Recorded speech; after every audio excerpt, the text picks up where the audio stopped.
Hey, what's up, everybody? True Boxing here. Thank you for coming back to get hit with the truth. So today we are doing the Pacquiao versus Barrios breakdown and preview and prediction video.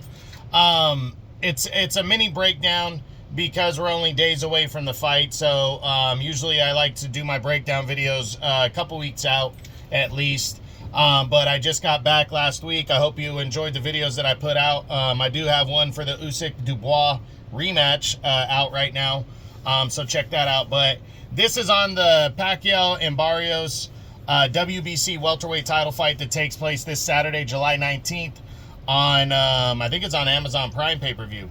Now, before we get into that, if you could smash the like button, leave a comment, or subscribe to the channel. I really do appreciate any and all support that I can get as I continue to build my channel here. I'll also be doing a full look at the whole card. I'll release that one later on in the video, but this one is just on the Pacquiao Barrios WBC welterweight title fight in itself. So, let's take a look. The first thing we're going to look at is the side-by-sides, the numbers, and go from there. First off, Barrios' career, 29-2 and 1. He's a defending champ. I believe this is his third title defense, I think. And he's taken on the former 8 division world champion, the Pac-Man, Manny Pacquiao, 62-8-2, coming off of a very long layoff. Barrios is coming in the moderate favorite. Pacquiao's coming in a moderate underdog. So, it's viewed as a fight that Pacquiao could win, but Barrios, being the younger, fresher guy, looks to be the favorite. Barrios is from Texas in the U.S. Manny Pacquiao is from the Philippines. Barrios is 30 years old to Pacquiao's 46. Their last fights, respectively, Barrios weighed in at welterweight, as did Pacquiao. Barrios has a 5-inch height advantage and a 3-inch reach advantage on the Pac-Man coming into this one. So, going back and looking at their last few fights, I always look back at the last 3 in my breakdown videos. For the champ, Barrios, his last 3 fights date back to September of 23, when he got his career best win and upset Yordenis Ugas. He became the interim champion with a one-sided decision win that September. I think that was on the Canelo Charlo undercard. Then he returned on the Canelo Munguia undercard in May of last year, and made the first successful defense of his title after he had been upgraded to full champion when he dominated. No, actually, that was for the interim belt as well. He dominated Fabian Maidana over 12 rounds, Marcos Maidana's little brother, and got a clean decision. And then he took on Abel Ramos in his first official title defense, and they traded knockdowns. That was on the Tyson Paul undercard last November. They traded knockdowns in that fight. It ended up being scored a draw, which I thought was fair. It was a good fight, good action-packed fight. So Barrios coming in, he's confident, he's hungry, he knows he can, he's got the heart of a champ, and he knows this is the biggest fight on paper that he's ever had in his career.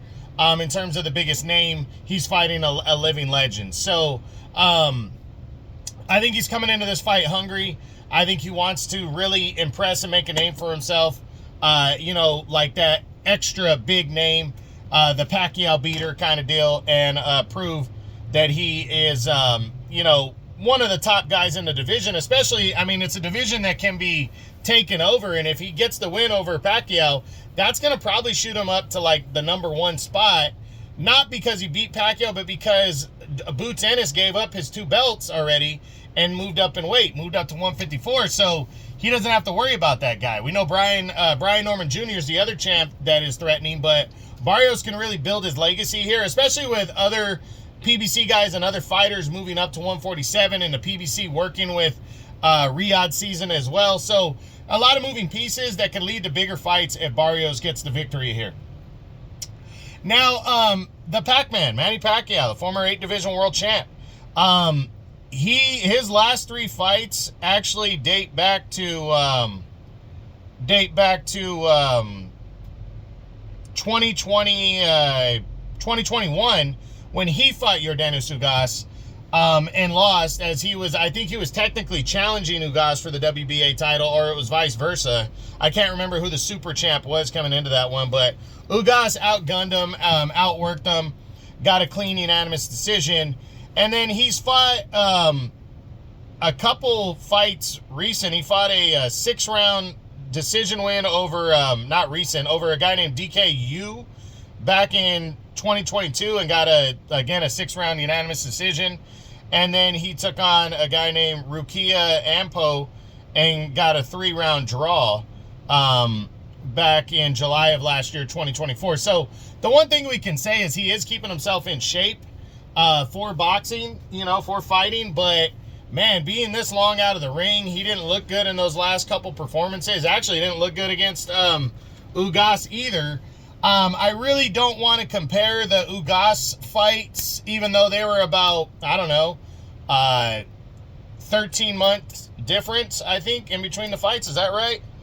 No, I think that's wrong. They were a couple years apart from each other when they fought Ugas, when Ugas fought Pacquiao, and then to when he fought Barrios. They were a couple years apart, and Ugas just looked like a way different fighter against Barrios than he did Pacquiao. And in between that, Ugas had gotten destroyed against Errol Spence Jr. in that title unification bout, and I think that was in 2022. So, for me, going into this one, Pacquiao, I'd be surprised. I'd be somewhat surprised if he pulled off the win. He has not looked great, even in his exhibition bouts. He looks tired. He looks old. Pacquiao always relied on speed and footwork, and he's just an older guy that I don't know if he can pull that off. And Barrios isn't the best fighter. He's not the best guy, but he's good enough, and he's young, at 30 years old and in his physical prime, and he's a tough guy, and he's a bigger fighter, so I think he's going to land the shots and everything. So for me, going in, looking at the style, like what kind of fight would Pacquiao need to have? He'd need to stand on the outside and box and try to land those combinations and move. And if he can do that, he might be able to pull it off. Because Pacquiao, the one thing he does is throw punches. He can throw punches. If he still has even 75% of the work rate that he had before, he could probably outwork Barrios, potentially. But what Barrios needs to do is just cut off the ring and work the body, in my opinion. Barrios needs to work the body of Manny Pacquiao. Pacquiao's older. He needs to hit that body and break him down. And if he does, I think that's his best chance at victory. So what is my prediction on this fight overall? I think Mario Barrios is going to knock Manny Pacquiao out in the later rounds. I'd say between rounds 7 and 10, I think he's going to get Manny out of there. Manny could pull it off. He could surprise everybody and pull it off. I know some people are like, oh, well, Hopkins was 49 when he won his last title, or when he defended his last title. And George Foreman was 45, 46. You guys are right, but here's the difference. Hopkins was consistently fighting from 45 all the way to 49. He never stopped, and he was fighting at his best and everything. He stayed active and was the unified champ when he fought when he was 49 years old against Kovalev, and had significant wins the couple years prior to that. And George Foreman had been consistently fighting before he knocked out Michael Moore. So could it happen? Yeah, Pacquiao could pull it off.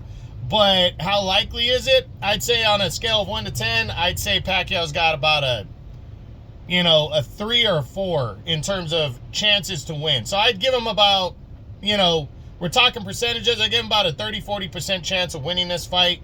But I really do think Mario Barrios is going to do it, is going to beat him, and retain the WBC welterweight title. But I would not be shocked if Pacquiao pulled it out. So that is it. That's what I got. That is my Pacquiao versus Barrios preview and prediction video, as they will collide for Barrios' WBC welterweight championship of the world this Saturday, July 19th, in the main event of a PBC pay-per-view card. So I hope you enjoyed it. If you did, smash the like button, leave a comment, or subscribe to the channel. I appreciate any and all support. This is True Boxing, and you've been hit with the truth.